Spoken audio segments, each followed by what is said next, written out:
A billionaire father installs hidden cameras to spy on his maid caring for his paralyzed quadruplets. But what he discovers on those tapes changes everything forever.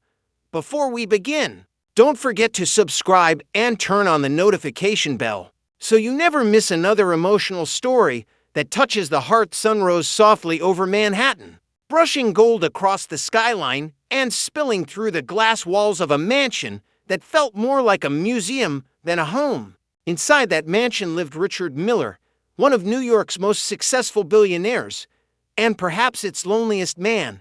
He had everything most men prayed for: power, wealth, respect. His company, Miller Technologies, was a global empire built from nothing but his brilliance and relentless drive. Yet behind those glass walls was a silence so deep it could swallow a man whole. It had been 3 years since the tragedy that shattered his life, the car accident that took his wife Anna and left his 4 children. His precious quadruplets, Liam, Lucas, Lily, and Leah, paralyzed from the waist down. They were only 7 when it happened. Richard had been in a meeting that night, too busy to join them for dinner. The guilt had never left him since. He blamed himself for missing dinner, for the accident, for not being there. And though he spent millions on the best doctors and therapists, he hadn't once sat by their bedside for longer than a few minutes. It hurt too much. Seeing their small bodies in wheelchairs reminded him of everything he'd lost, everything money couldn't fix. The mansion was full of staff, nurses, and caretakers, yet it was empty of laughter. The children barely spoke anymore. They played with tablets in silence, their eyes dull, their smiles gone. Richard moved through the house like a ghost. Every morning, he'd eat breakfast alone in the large dining room, while 4 empty chairs sat across from him, small chairs that used to hold his joy. He would glance at them, then bury himself back in his work. But one Monday morning, something changed. His personal assistant, Nancy, walked in with a soft knock. Double quotes, "Sir, the new caregiver just arrived," she said. Richard barely looked up from his laptop. "Another one," he muttered. "The last one quit after 3 weeks. Yes, sir. But this one comes highly recommended. Her name is Grace Thompson. She has experience working with special needs children." Richard sighed, rubbing his temples. "Fine. Let her start. I'll be in my study." He didn't even bother to meet her. Later that afternoon, faint laughter echoed from the children's room, laughter that hadn't been heard in years. The sound made Richard freeze mid-sentence during a conference call. He turned toward the door, disbelief flickering in his eyes. Was he hearing things? He excused himself abruptly, ending the call. Quietly, he walked down the long hallway and stopped outside the playroom door. Through the small glass window, he saw her, a woman in a simple blue dress, maybe in her mid-40s, knelt beside the children, painting with them on large sheets of paper. The quadruplets, all sitting in their wheelchairs, were laughing as she told a story about a lion who lost its roar, but found courage in silence. Grace's voice was soft yet full of warmth. She made silly faces, added animal sounds, and clapped her hands when one of the kids guessed what happened next. Richard stood there for nearly 5 minutes, unable to move. The sound of his children laughing, the sight of their little hands covered in paint, was something he hadn't seen since Anna died. He turned away quickly, tightening his jaw. "She's doing her job," he muttered to himself. That's all. But that night, as he sat in his quiet study, the laughter echoed in his memory like music he couldn't silence. Days turned into weeks. The mansion began to change. Where there was once stillness, now came music. Grace played soft piano tunes in the afternoons. She cooked meals that filled the house with the smell of home: apple pie, warm bread, fried chicken. She spoke to the children with patience and listened when they cried. Sometimes, Richard would find small changes around the house: fresh flowers on the dining table, handmade drawings pinned on the refrigerator, the children's laughter bouncing down the halls. He told himself not to care. Yet, late at night, when he couldn't sleep, he would find himself watching the hallway security feed on his tablet. The cameras weren't meant for spying, they were just normal house surveillance. But sometimes, he'd pause on a frame where Grace pushed Lily's wheelchair toward the window to watch the rain, or when Leah giggled as Grace braided her hair. There was something different about this woman. She wasn't there for the money. She wasn't even trying to impress anyone. She simply loved his children as if they were her own, and that made him uncomfortable. One evening, as Richard sat by the fireplace, Nancy approached him with her tablet in hand. "Sir," she said cautiously, "there's something I think you should know. Grace doesn't have a background check record like our previous staff. I couldn't find much about her past." Richard looked up sharply. "What do you mean? Is she hiding something?" "I don't know," Nancy said, "but maybe we should be careful. You've had too many staff members take advantage before." He leaned back, silent for a moment. "Install new cameras," he said finally. "In the playroom, the kitchen, the hallway, everywhere she spends time." "Don't tell her." Nancy hesitated. "Sir, that might seem a little." "Do it," Richard cut in. "For security reasons." But deep down, it wasn't just about security. It was curiosity and fear. He wanted to believe she was good, but his heart, scarred by betrayal and grief, refused to trust so easily. That night, as the quiet hum of the security system came online, Richard stood by his window, looking out at the sleeping city. The laughter from earlier still lingered in his mind. He didn't understand why it made him feel both peace and pain at the same time. He turned off the light, whispering to himself, "People always show their true colors when they think no one's watching." He had no idea how true those words would soon become. Do you think Grace's kindness is real? Or do you believe she's hiding something from Richard? Morning sunlight streamed through the tall glass windows of the Miller mansion, painting golden stripes across the marble floors. The sound of children's laughter echoed down the hallway once again, something the staff had almost forgotten the sound of. Grace Thompson had only been working there for 3 weeks, but somehow she had managed to do what no doctor, no therapist, and not even Richard himself had been able to do. She brought life back into that cold mansion, the quadruplets, Liam, Lucas, Lily. And Leah adored her. Every morning began with her cheerful voice echoing through the halls. "Good morning, my little warriors. Who's ready to smile today?" She called them warriors because, as she told them, "You may not walk yet, but you fight every single day, and warriors never give up." In the playroom, she would sit cross-legged on the rug while the children gathered around in their wheelchairs, hanging on to every word of her stories. Sometimes, she told African folk tales about talking animals and clever farmers. Other times, she told stories from her own life, about growing up poor, about believing in light even when surrounded by darkness. The children would laugh, ask questions, and imagine worlds beyond their wheelchairs. Grace didn't just tell stories, she lived them.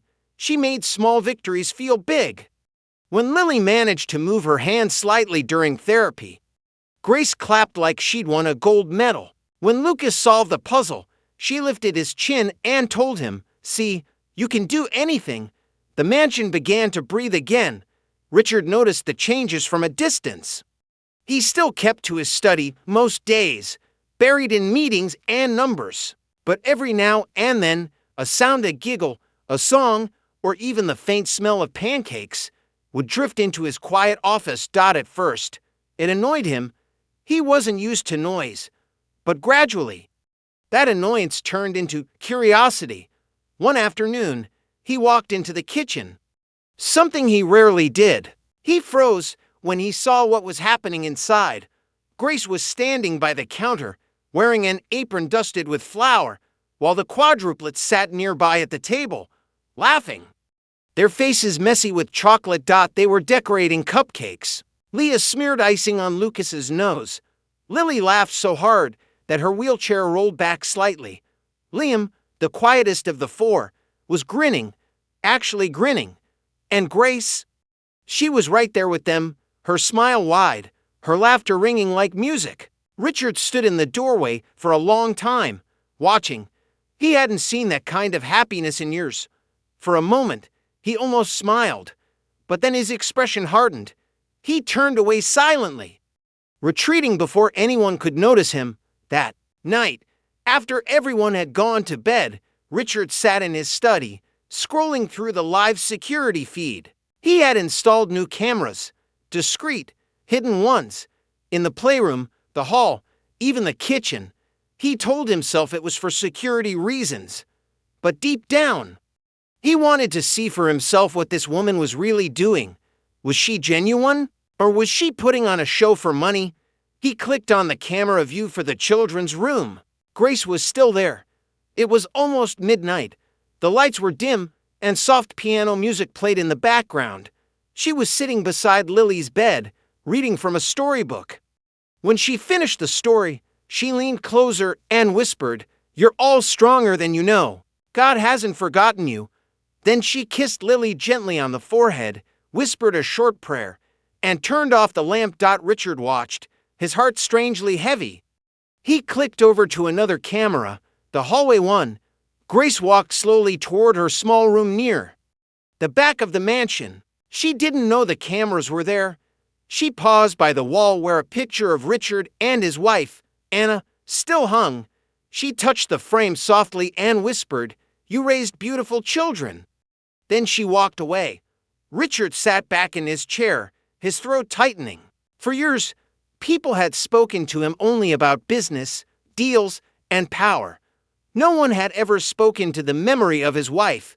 No one had treated his children with such tenderness, without wanting something in return. But still, the voice in his head whispered, "Be careful. Everyone has a motive." The next morning, Richard surprised the household by showing up at breakfast. Grace nearly dropped her coffee cup when she saw him standing in the doorway. Tall, sharp in his suit, expression unreadable. "Good morning, Mr. Miller," she said, her voice polite but warm. He nodded slightly. "Morning." The quadruplets looked thrilled. "Daddy, Daddy." Grace made pancakes with smiley faces. Leah said excitedly, pointing to her plate. Richard looked down. The pancakes had chocolate chip smiles and strawberry eyes. He gave a faint smile, the first in a long time, and sat down. "They look interesting." Grace chuckled softly. "They taste even better." He took a bite, and to his surprise, they did. Warm, sweet, filled with something he hadn't tasted in years. Care. The breakfast that morning felt different, lighter. For once, the table wasn't filled with silence. Grace asked the children about their favorite animals. And soon the room filled with laughter again. When breakfast ended, Grace began clearing the plates. Richard watched her for a moment before saying, "You seem to have a way with them." She smiled gently. "Children don't need much, sir. Just love, time, and someone who listens." Her words sank deeper than she realized. Later that day, in his study, Richard found himself replaying the footage from the night before, watching her pray, watching her comfort the children. He frowned slightly, conflicted. There was something about her that didn't make sense. Why would someone work so hard, care so much, for kids that weren't her own, and for a boss who barely noticed her? That night, as he sat by the window, the city lights glowing beyond the glass, Richard whispered to himself, "She's either the kindest person I've ever met, or the best actor alive." He didn't yet know which truth the cameras would reveal. Do you think Grace's kindness comes from love, or is she hiding a deeper secret behind that smile? The night was quiet. Inside the Miller mansion, too quiet. The only sound came from the soft hum of the air conditioning and the steady tick of the grandfather clock in the hallway. Richard sat alone in his study, surrounded by glowing screens. On them were camera feeds from the playroom, kitchen, children's bedroom, and the main hall. He stared at them not with anger, but with an ache he didn't want to name. It had become his new nightly ritual. When others slept, he watched. Not to catch a thief, not to prove anyone wrong, but to understand the strange, gentle power that had slowly begun to warm his frozen home. On the screen, Grace appeared. She was in the playroom with the quadruplets, Liam, Lucas, Lily, and Leah. It was late, past bedtime, but the children were still awake, sitting in their wheelchairs in a small circle. A soft lamp glowed beside them, and Grace held a small drum on her lap. "Tonight," she said, her voice full of life, "we are going to make music, because music doesn't care if you can walk or not. It only cares if you have a heartbeat." She tapped the drum twice and handed spoons to the children. They giggled as they clinked them together, making a rhythm. "Now listen," Grace said. "Close your eyes. Feel the beat. Every beat means you're still alive. Every sound means you still have purpose." Richard leaned closer to the screen. He had never heard anyone speak to his children like that. Not the doctors, not the therapists, not even himself. Grace wasn't just caring for them, she was rebuilding them. She told stories as they played, stories about a brave bird who couldn't fly but learned to sing so beautifully that even the stars listened. When Lily asked, "Miss Grace, is that bird like us?" Grace smiled softly and said, "Yes, sweetheart, but one day it will fly again, just like you will." Tears stung Richard's eyes. He hadn't cried in years, not even at his wife's funeral. But now, watching this woman pour her soul into his children, he felt something cracking inside him. The next morning, he couldn't concentrate at work. Numbers blurred, words faded. He kept seeing Grace's face on that screen, the way she smiled at the kids, the way they smiled back. At lunchtime, he surprised his assistant, Nancy, by calling off all his meetings. "I'll be working from home today," he said curtly. She blinked, confused. "Sir, you never. Just do it." He cut her off. Back home, he didn't tell anyone he was there. He quietly entered the hallway and listened. From the playroom came laughter again, but this time, his own laughter joined in. He didn't realize it at first. Standing in the doorway, hidden, he chuckled softly when Lucas told a joke about a lion that forgot how to roar. Grace noticed him. She smiled but said nothing, continuing her story as if nothing had changed. Afterward, when the kids were wheeled off for their nap, she walked up to him and said gently, "You don't have to hide. Mr. Miller, they love when you're near." He looked away, his voice low. "They don't need me." Grace folded her hands. "They don't need your money, sir. They just need you." Her words hit like a whisper and a storm all at once. That evening, he returned to his study and watched the recordings again. But this time, his heart was no longer cold. It was searching. He saw Grace picking up fallen crayons, helping Lucas stretch his stiff fingers. He saw her combing Lily's hair gently while singing old songs. And then, at night, when the mansion fell silent, she went into the small chapel room, one that Anna had designed before she died.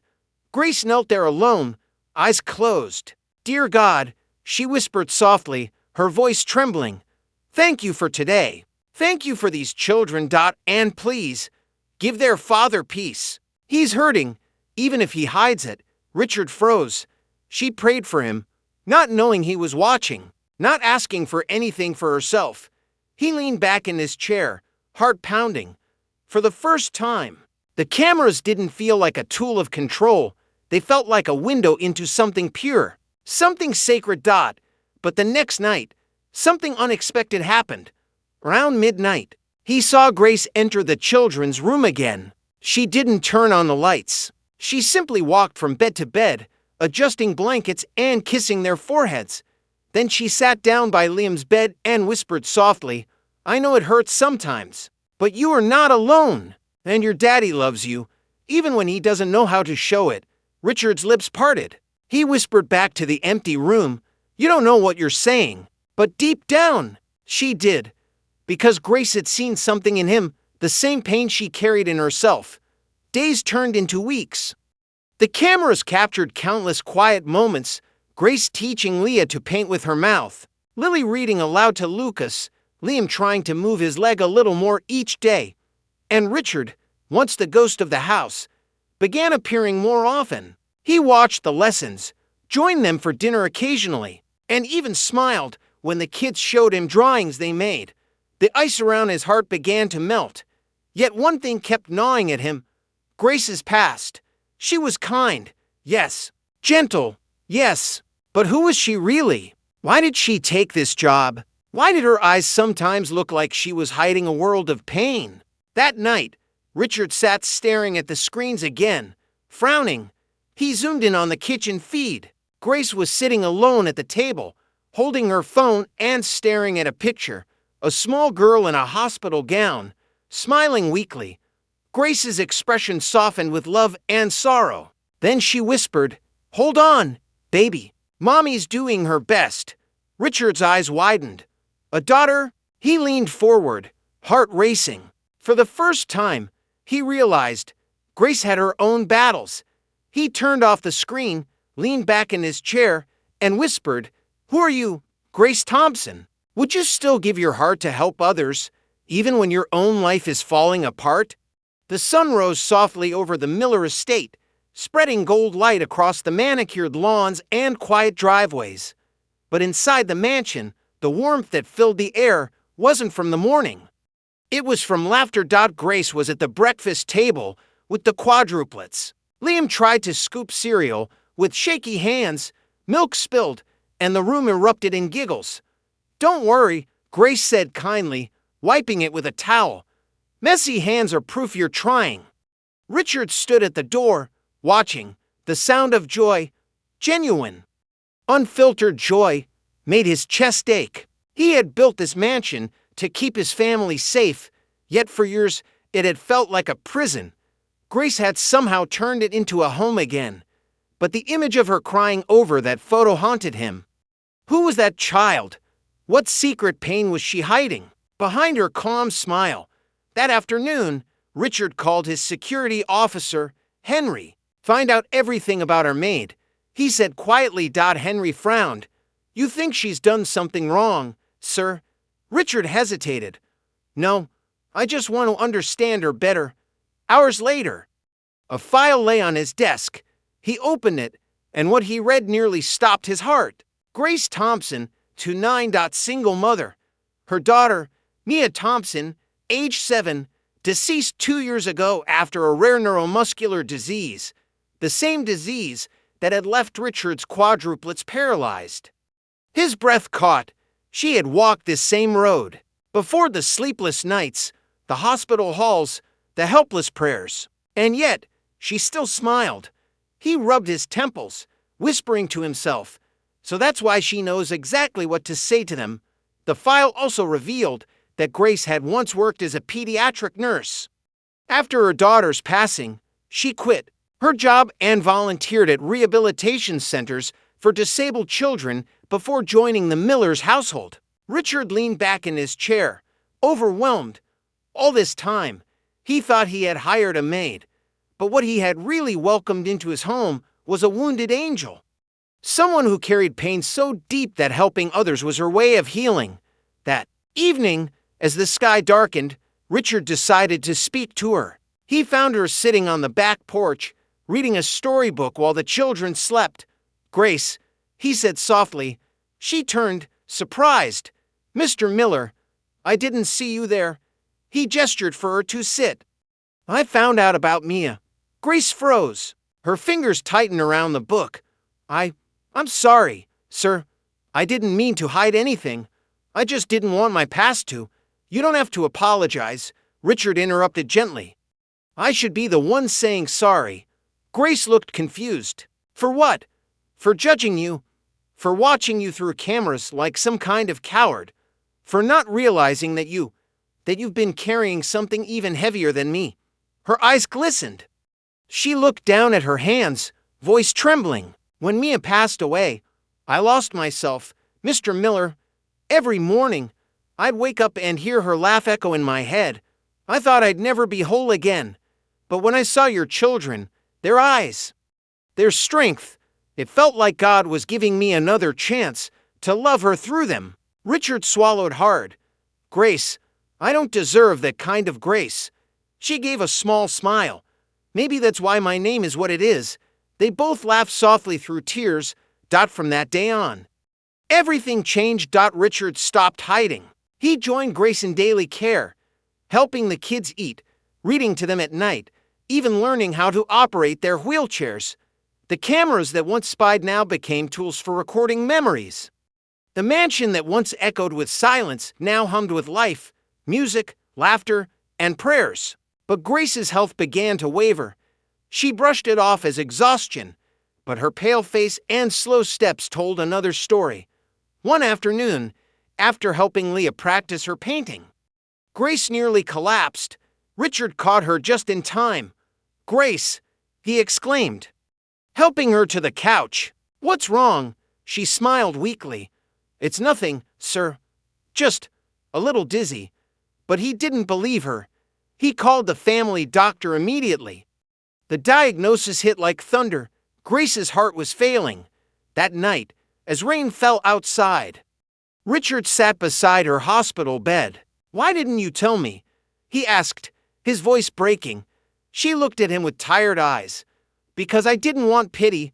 I just wanted to make the time I had left count." Tears streamed down his face. "You gave my children hope. You gave me life again. Grace, please, you can't leave us." She smiled softly. "If I do, then promise me something, Mr. Miller. Promise me that you'll never stop believing in miracles, because I've seen one here." He took her hand. "You're the miracle, Grace." She closed her eyes and whispered, then let that miracle live on in them. Days passed, and Grace slowly recovered enough to return home. But she was weaker now, moving slower, speaking softer. Yet her smile, her radiant, warm smile, never faded. Every morning, she'd sit by the quadruplets' beds and whisper, "You're stronger than yesterday. Never forget that." And Richard, standing quietly at the doorway, finally understood what love without conditions truly looked like. If someone changed your life but was silently battling their own pain, would you notice before it's too late? The morning after Grace returned from the hospital, the air in the Miller mansion felt lighter, fragile, but filled with gratitude.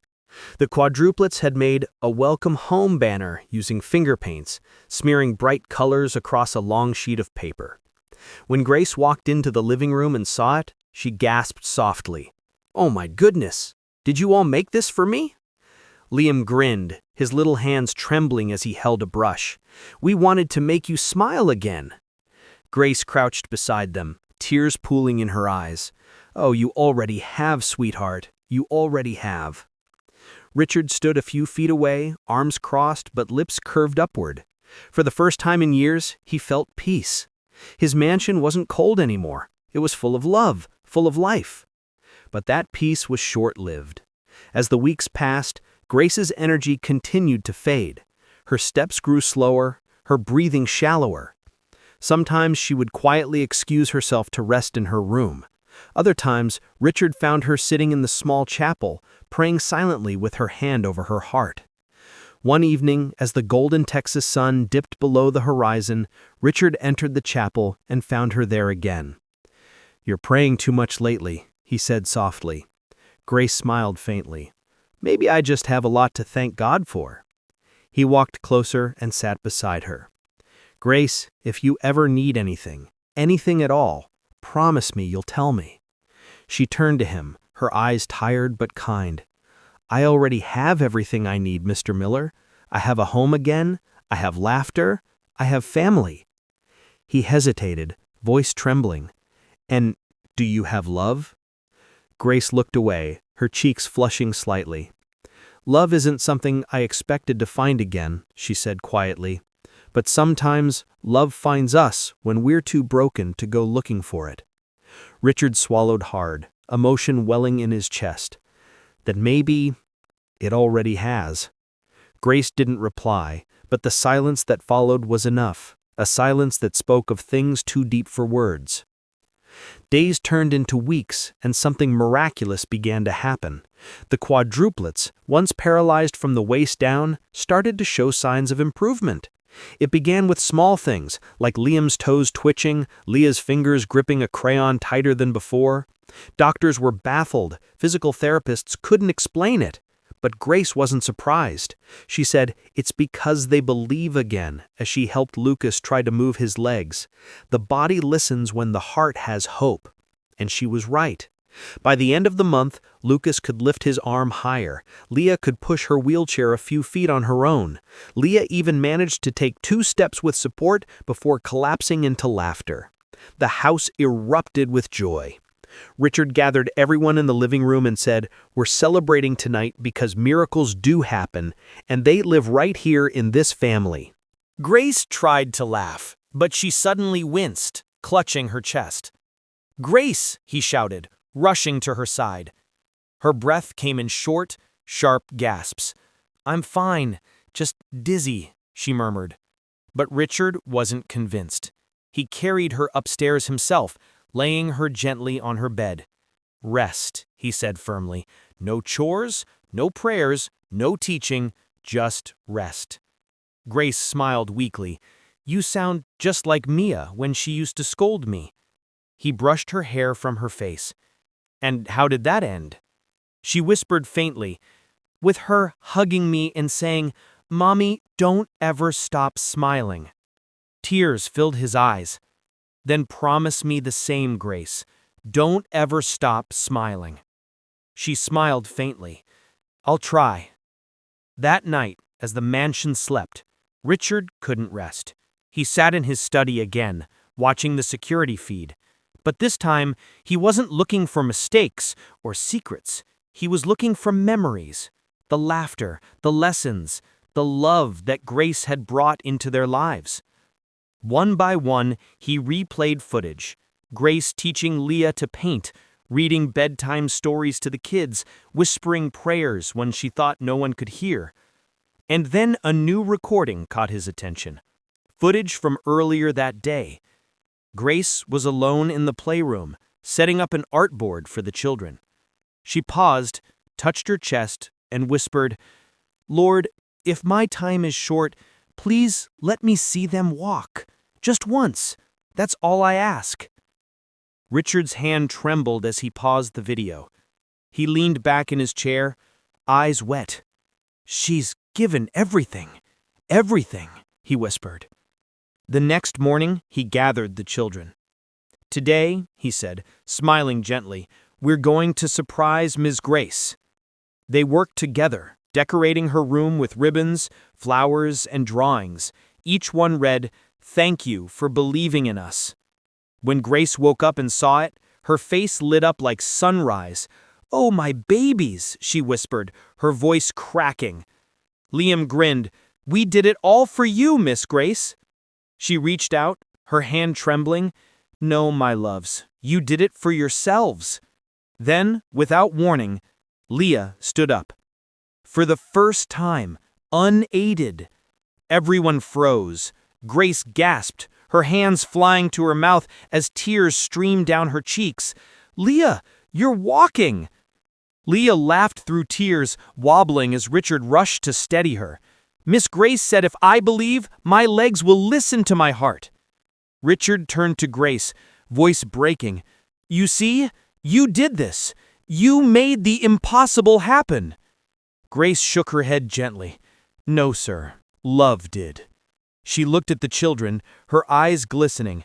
"I told you, love heals all wounds." And as the children hugged her, Richard finally understood it wasn't medicine or money that saved his family. It was grace. Would you call it coincidence, fate, or a miracle when love becomes the cure that even science can't explain? Weeks passed, and the Miller mansion was filled with new laughter, the kind that healed more than it hurt. Liam could now move both legs slightly. Lucas could feed himself without trembling. Lily began learning to walk with braces, and Leah, the little fighter, could take full steps while holding Grace's hand. Each tiny victory was celebrated like a festival. There was dancing in wheelchairs, singing in the hallways, and tears of joy every single day. But Grace's strength was fading faster. Her face was paler, her breath shorter. Still, she smiled through it all, insisting, "Don't worry about me. Just keep believing." Richard noticed every detail, how she hid her cough, how she forced her laughter. He began arranging private treatments, even called the best cardiologist in Texas. But when he told her, she shook her head gently. "Mr. Miller," she said, "I don't want to spend what time I have left hooked up to machines. I want to spend it here, with them." He wanted to argue, but her calm eyes silenced him. "Then promise me you'll rest," he whispered. "I will," she said softly, "when the time is right." One evening, just before sunset, the family gathered in the garden. The kids were practicing walking, laughing at each other's wobbly steps. Grace sat on a chair beneath a tree, the soft, golden light painting her skin with warmth. Liam turned to her. "Miss Grace, when I can walk on my own, I'm going to run all the way to the clouds." Grace laughed weakly. "Then promise me you'll wave to Mia when you get there." "Mia?" Lily asked curiously. Grace's smile softened. "My little girl. She's in heaven now, but I think she'd be proud of you." Leah limped toward her, holding a daisy in her hand. "Then this is for her, and for you." Grace took the flower, tears falling down her cheeks. "You see, you're already walking in love." Richard stood behind them, watching, his heart twisting between joy and sorrow. He had never seen such beauty in pain before, such peace in goodbye. That night, the house fell silent early. The children were tired from all the walking and laughter. Richard went to check on Grace one last time. Her room was dimly lit, the soft hum of the night breeze brushing through the curtains. She sat by the window, looking up at the stars. "Still awake?" he asked gently. She turned and smiled faintly. "Couldn't sleep. The stars are too beautiful tonight." He sat beside her, his voice low. "Grace, I don't know how to thank you." "You already have. You gave me a home again, and you let me love without fear." He swallowed hard. "I wish I could have saved you the way you saved us." Grace reached out and touched his hand. "You did. You gave me peace. That's more than saving." They sat in silence, their hands intertwined, listening to the distant hum of life, the very life she had helped rebuild. When he finally left her room, he turned back at the door. "Good night, Grace." She smiled softly. "Good night, Mr. Miller, and thank you for believing in me." The next morning, the sun rose bright and warm, but the house was still.